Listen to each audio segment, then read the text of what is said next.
طالبانو ورونو الله عز وجل دلته وایي چې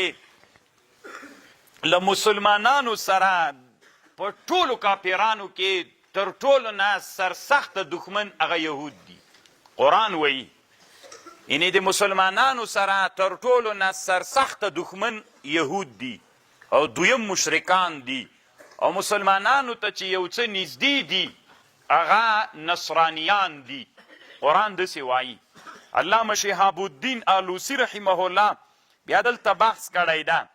چې یهودیان تنه د مدینې یهودیان سرسخته دښمنان ول که دا عام د آیات عام د طالبانو ورونو د ټولو یهودانو په مابین کې ځکه یهودانو دومره تمرد کړی بني اسرائیلو چې ورته حیرانه بسې انبیا یې وژلي دومره ظلم یې کړی. ښه مثال یې اوس عصر ده یعنې تنه غزه تاسې وګورئ طالبانو په دې نن عصر کې یعنې که چې بالفرض په غربي نړۍ کې دومره وژل سوي وایي والله چې غربي نړۍ خو ټوله دنیا په دا بله خوا راړولې ولای خو دا چې مسلمانان دي کمزوري دي او څوک یې غږ نه پورته کوي یعنې دومره ظلم یې وکړ له خاورو سره یې ټوله یوه غزه خاوره یې کړله. دا د یهودانو ظلم ده بیخي تر حده ډېر لوی ظلم یې وکړ. لتجدنهم ته به پیدا کې اشد الناس عداوة سخت د خلکو له حیثیته د عداوت للذین آمنوا لمؤمنانو سره څوک دي سخت دښمنۍ والا الیهود یهودان دي والذین اشرکوا او مشرکان دي. دویم ولتجدنهم اقربهم مودة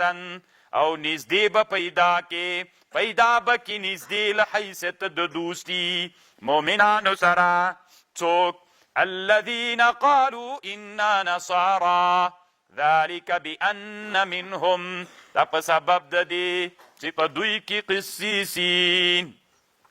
په دوی کې علما د نصرانیانو دي ورهبانا او رهبانیان دي بزرگان د دوی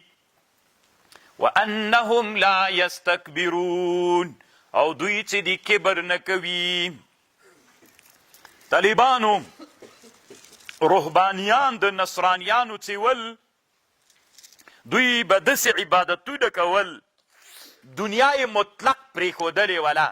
ځانونه به خسیان کړي ول یا به په هغه کې کړۍ اچولې وه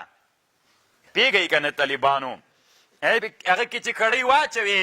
ته یې دخال و دخول نشي کړلی نو او بل دا و چې غاړو کې به زنجیرونه اچولي ول نو ځان داسې یعنې ټوله توجه یې چاته کړې وه الهیت ته دنیا یې مطلق په ټوله معنا باندې پرېښودلې وله دې رهبانیان ویلې نو دومره ډېر ترهب هم اسلام کې ښه نه ده. وروسته آیتونه راځي د دې آیات نه علامه شهاب الدین آلوسی استدلال داسې کړی ده وی دوه شیانه چې په سړي کې وي انسان کې الله کمال راولي یو تواضع او دویم علم او عمل چې علم او عمل وکې او تواضع وکې دا انسان کې کمال راولي ولو که دا انسان مسلمان هم نه وي ګورئ نږدې من حیثیت مودت نه بأن منهم قسیسین والرهبان نو طالبان ورونو الله دې مونږ کې څوک پیدا کی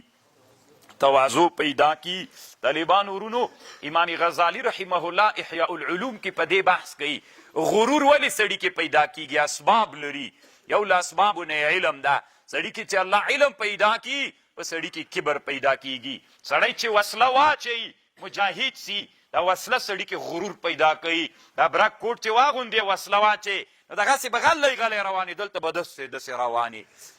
او دا سړي کې غرور پیدا کوي او ډېر عبادت په سړي کې غرور پیدا کوي ولا چې بېګا داسې سپی غپل که نه او خلکو ته وریاد کي چې یعنې تهجدو ته راجي ګومه نو داسې څه نور اسباب لري نو بیا امام غزالی وایي دا اسباب دي ته به بیرته مقابله کوې چې ګراب درنه جیګ نسي.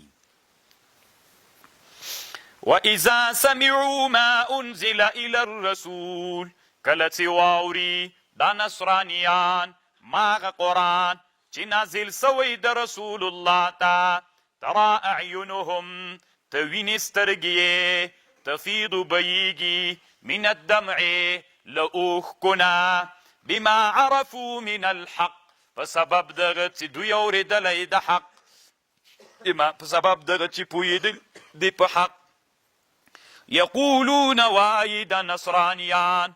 چې کله ایمان راوړي قرآن واوري چې قرآن واوري تاثیر پې وکړي ربنا آمنا ای رب دې